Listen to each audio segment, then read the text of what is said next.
अस्सलाम वालेकुम प्यारे बच्चों, आज हमारी कहानी का मौजू है कौवा और कोयल। जल्दी इस मेरे चैनल को सब्सक्राइब कर लें। नदी के किनारे लीमू का पेड़ लगा हुआ था। उसके करीब ही आम का एक दरख्त था। लीमू के पेड़ पर घोंसला था कौवे का, जबकि आम के दरख्त पर कोयल का घोंसला बना हुआ था। लीमू के पेड़ की शाख पर बैठकर कौवा काएं काएं करता, जबकि आम के पेड़ पर बैठकर कोयल कू कू करते हुए गाती। दिलचस्प बात यह थी कि दोनों परिंदों का रंग काला था। मौसम बहार में कोयल ने अपने घोंसले में अंडा दिया। इधर कौवे की मादा ने भी अपने घोंसले में अंडे दिए। कौवा दिन भर बाहर दाना दुगने की तलाश में इधर उधर उड़ता रहता, जबकि कौवी घोंसले में बैठी अंडों की रखवाली करती। कोयल को ये आसानी मुयस्सर नहीं थी। वो अपने आशियाने में अकेली रहती थी। उसे खाने की तलाश में बाहर भी जाना पड़ता था। इस सूरत में वो अपने अंडे की हिफाजत नहीं कर सकती थी। एक दिन एक तरकीब सोची उसे, क्यों ना मैं अपना अंडा कौवे के घोंसले में रख दूं। कौवे की बीवी तो दिन भर घोंसले में ही बैठी रहती है। वो अपने अंडों के साथ मेरे अंडे की भी हिफाजत करेगी। एक दिन जब कौवी अपने घोंसले में ऊँग रही थी तो कोयल ने चुपके से अपना अंडा उसके घोंसले में रख दिया। कौवे की बीवी बेचारी सीधी सादी थी। हालांकि कौवा अपनी चालाकी की वजह से बदनाम है, लेकिन इसमें मक्कारी और अय्यारी नाम को नहीं थी।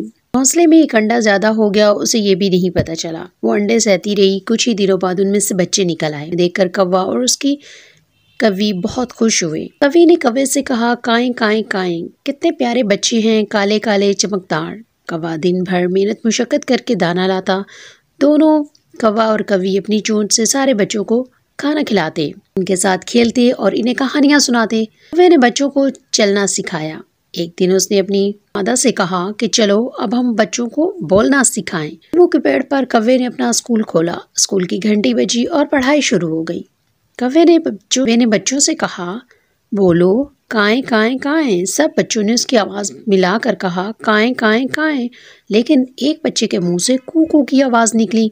ये आवाज सुनकर कौवा चौंका, लेकिन उसने बच्चे से कहा, कूकू नहीं, काएं काएं बोलो। सारे बच्चे काएं काएं करने लगे, लेकिन वो बदस्तूर कू कू करता रहा। कौवे ने उसे चोंच मारकर कहा, ठीक से बोलो, काएं काएं काएं। पर उस बच्चे को बोलना आता ही नहीं था। कौवे का सर फिर गया। उसने कहा, ये बच्चा बिल्कुल बुद्धू है, इससे कुछ नहीं आएगा। कुछ दिनों के बाद सारे बच्चों के पंख निकल आए और कौवे ने उन्हें उड़ना सिखाया। एक दिन बारिश हो रही थी। कोयल आम के पेड़ पर बैठकर गाने लगी, कू कू कू। और इसके साथ ही कौवे के घोंसले से एक बच्चा उड़ा और कू कू करता हुआ के घोंसले की तरफ चला गया। कौवे ने यह माशरा देखकर कौवी से कहा, अरे अरे, ये तो कोयल का बच्चा है। अपनी माँ की आवाज़ सुनकर ये उसके घोंसले में चला गया। तो सामने अपने घोंसले में इसकी परवरिश की। कौवा अपनी बेवकूफ़ी और कोयल की चालाकी पर कई दिन तक अफसरदा रहा। लेकिन अब क्या हो सकता था। कोयल अब भी कौवे की बेखबरी में उसके घोंसले में अपने अंडे रख आती है। जब बच्चे निकलते हैं तो सभी एक रंग के होते हैं। बड़े होकर जब वो बोलना सीखते हैं तो काएं काएं की बजाय कू कू करते हैं। तो इस वक्त कौवे को अपनी हमाकत का एहसास होता है। वो और उसकी मादा उन्हें देखकर अपने घोंसले से भगाते हैं। जी बच्चों, कैसी लगी आपको मेरी कहानी? अगर आपको मेरी वीडियो अच्छी लगी हो तो प्लीज़ मेरे चैनल को सब्सक्राइब कीजिए, मेरी वीडियो को लाइक और शेयर कीजिए। शुक्रिया।